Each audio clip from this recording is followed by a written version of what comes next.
60세에 퇴직한 박정수 씨는 자신을 준비된 은퇴자라고 생각했습니다.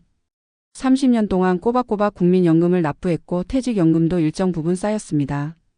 퇴직금 2억 원은 금융상품에 나눠 넣고 매달 국민연금 120만 원과 퇴직연금 80만 원이 들어오는 구조였죠. 아내도 가사노동 외에 따로 소득이 없었지만 둘이 합쳐 200만 원이라면 검소하게 살 수 있다고 믿었습니다. 그런데 은퇴 5년 차가 된 지금 그는 다시 일자리를 찾고 있습니다. 그 이유는 단순히 돈이 부족해서가 아니었습니다. 처음 12년은 괜찮았습니다. 자녀도 결혼했고 대출도 없었으니 생활에 큰 부담은 없었죠. 하지만 생각보다 지출은 줄지 않았습니다. 병원비와 보험료, 관리비, 차량 유지비가 매달 꾸준히 나갔습니다. 게다가 식비와 외식비는 오히려 늘었습니다. 하루 3끼를 집에서 해결하다 보니 식비가 전보다 많았던 겁니다. 특히 부부가 함께 있는 시간이 길어지면서 갈등도 잦아졌습니다. 돈을 아껴야 한다는 남편의 말이 잔소리로 들렸고 이제 좀 쉬자는 아내의 말은 현실감이 없다는 반박으로 돌아왔습니다.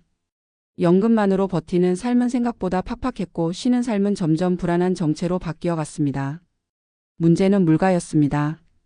은퇴 당시 월 200만 원이면 충분하다고 계산했지만 5년 사이 생활비는 250만 원으로 불어났습니다. 연금은 그대로인데 지출은 계속 늘었죠.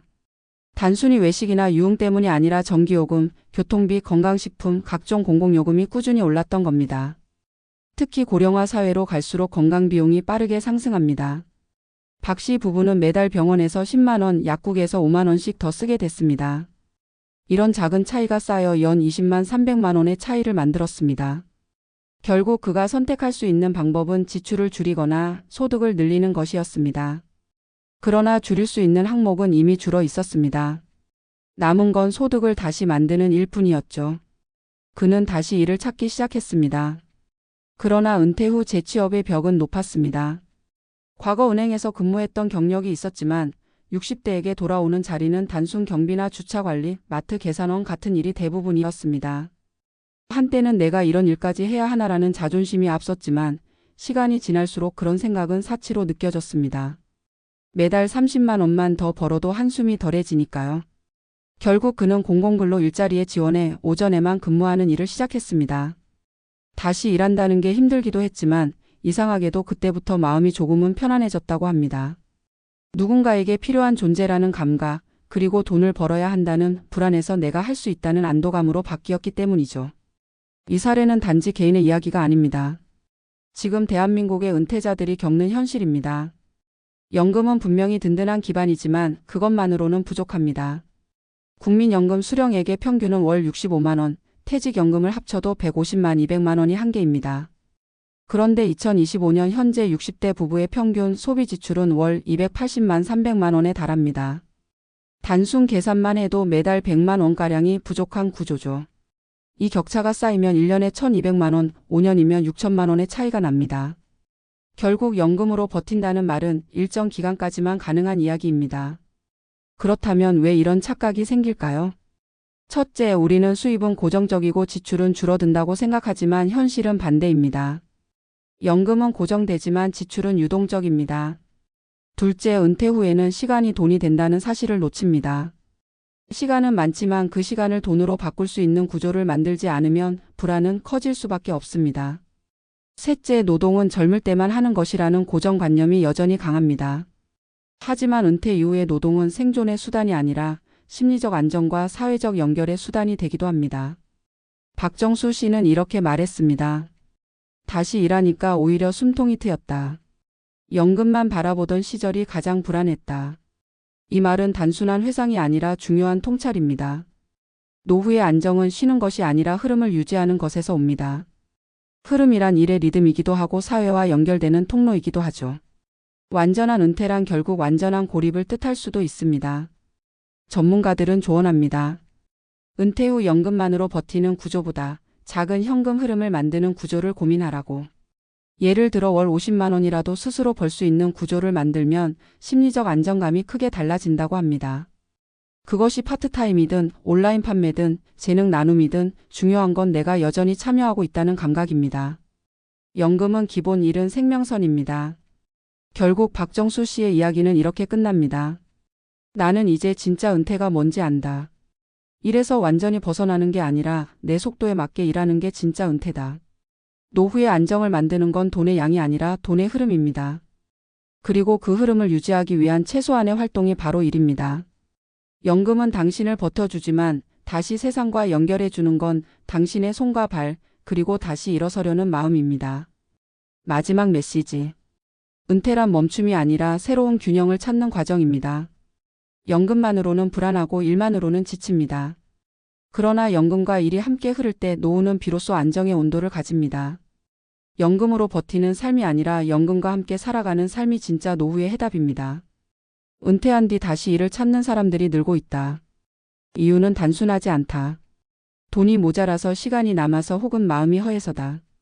하지만 그 속을 깊이 들여다보면 결국 하나로 귀결된다. 연금만으로는 인생을 버티기 어렵다는 깨달음이다. 연금은 마치 바닥이 보이지 않는 깊은 우물처럼 안전해 보이지만 막상 그 안을 들여다보면 물줄기는 생각보다 얕고 흐름은 더디다. 퇴직 후 연금을 중심으로 삶을 설계한 이들의 계산은 언제나 비슷하다. 국민연금과 퇴직연금을 합쳐 매달 200만 원 정도, 거기에 퇴직금 일부를 나눴으면 충분할 거라는 믿음이다. 그러나 실제로 살아보면 그 계산은 늘 어긋난다. 식비는 생각보다 줄지 않고 병원비는 해마다 늘어나며 물가는 가만히 있지 않는다. 퇴직 후 5년이 지나면 매달 200만 원으로 살겠다는 계획은 현실과 동떨어진 숫자가 된다. 그 사이 연금의 가치는 떨어지고 불안은 쌓인다. 문제는 돈보다도 심리였다. 한때 회사에서 중요한 결정을 내리던 사람도 은퇴 후에는 하루 종일 자신을 불러주는 이가 없다. 누군가에게 필요한 존재라는 감각이 사라지면 돈으로는 채울 수 없는 공허가 찾아온다. 그래서 일은 생계의 수단이면서 동시에 존재의 이유가 된다. 한 63세 은퇴자는 이렇게 말했다. 돈을 벌려고 일터에 나갔는데 알고 보니 나를 다시 사람으로 만들어주는 곳이었다. 연금만으로 사는 삶은 정지된 시간 위에서 버티는 일에 가깝고, 일하는 삶은 시간이 흐르는 감각을 되찾는 일이다. 연금이 주는 안정감은 분명하다. 매달 정해진 날에 통장에 찍히는 금액은 삶의 기본 틀을 유지하게 해준다. 그러나 그 틀이 삶의 전부가 되면 사람은 쉽게 불안해진다.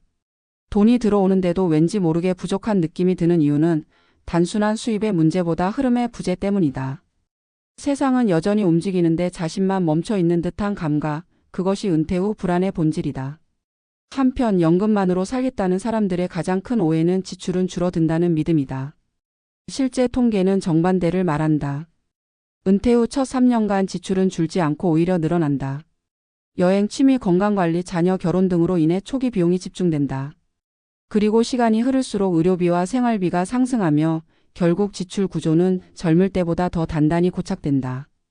연금이 인상되는 폭보다 물가가 오르는 속도가 빠르기에 체감소득은 매년 감소한다. 결국 처음엔 여유롭던 생활이 점점 빠듯해지고 마침내 다시 일해야겠다는 결심으로 이어진다. 하지만 은퇴 후 일을 찾는 것은 쉽지 않다. 예전의 직함이나 경력은 큰 도움이 되지 않는다. 기업은 젊음을 원하고 사회는 경험보다 속도를 요구한다. 많은 은퇴자들이 자존심을 내려놓고 단순 노무직, 경비, 택배 분류, 마트 관리 같은 일에 발을 들인다. 그리고 그 과정에서 생각지도 못한 심리적 회복을 경험한다. 작은 일이라도 매일 정해진 시간에 나가고 사람을 만나고 땀 흘려 번 돈을 손에 쥘 때 느끼는 자존감은 연금 통장에서 이자처럼 쌓이는 숫자보다 훨씬 실감난다. 그들은 깨닫는다. 노후의 진짜 안정은 일의 유무에서 나온다는 사실을. 전문가들은 이런 흐름을 은퇴 후 2단계 노동이라 부른다. 첫 번째 노동이 생계를 위한 것이었다면 두 번째 노동은 생존을 위한 심리적 장치다. 즉 일은 이제 돈의 문제가 아니라 정체성의 문제다. 과거엔 돈이 필요 없으면 일하지 않아도 된다가 상식이었다면 지금은 일하지 않으면 불안하다가 현실이다. 이 차이는 단지 세대의 문제가 아니라 구조의 문제다. 연금 제도는 평균 수명 70세 시대에 만들어졌지만 우리는 90세를 바라본다. 은퇴 이후 30년을 연금만으로 감당하기란 불가능에 가깝다. 따라서 은퇴 후 일은 선택이 아니라 지속 가능한 생존 전략이 된다. 그렇다면 어떤 일이어야 할까? 중요한 건 일의 크기가 아니라 일의 의미다. 다시 말해 노후의 일은 피로를 주지 않으면서도 삶의 리듬을 만들어주는 것이어야 한다. 동네 작은 카페의 오전 아르바이트든 지역 도서관의 봉사활동이든 온라인에서 재능을 나누는 일이든 상관없다. 중요한 건 사회와의 연결이 유지된다는 점이다. 사회적 관계망이 끊기지 않으면 고립감이 줄고 고립이 줄면 불안도 줄어든다. 결국 연금은 삶의 기본선을 지켜주는 제도이고 일은 그 위에 온기를 입히는 행위다. 연금이 통장을 채운다면 일은 마음을 채운다. 그리고 그 둘이 함께할 때 비로소 노후는 균형을 찾는다. 연금만으로 버티는 삶은 마치 겨울에 난방을 끈 채 담요만 덮고 있는 것과 같다. 하지만 작은 일 하나라도 다시 시작하면 그 방 안에는 온기가 돌기 시작한다. 은퇴 후 다시 일을 시작한 박정수 씨는 이렇게 말했다. 처음엔 돈 때문에 일했지만 이제는 그 일을 통해 내가 다시 살아있음을 느낀다. 그 말 속엔 숫자로 계산할 수 없는 노후의 진실이 담겨 있다. 노후는 얼마를 버느냐의 문제가 아니라 어떻게 살아있느냐의 문제다.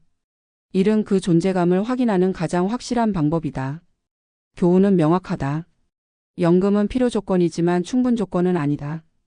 은퇴 후 진짜 필요한 것은 흐름이다. 사회와의 연결, 일상의 리듬, 그리고 스스로의 역할을 이어가는 흐름이다. 결국 노후를 지탱하는 힘은 돈이 아니라 의미 있는 활동 속에서 다시 살아나는 자신이다. 연금은 버팀목이고 일은 숨결이다. 그 두 가지가 함께할 때 비로소 노후는 버티는 삶이 아니라 살아가는 삶이 된다.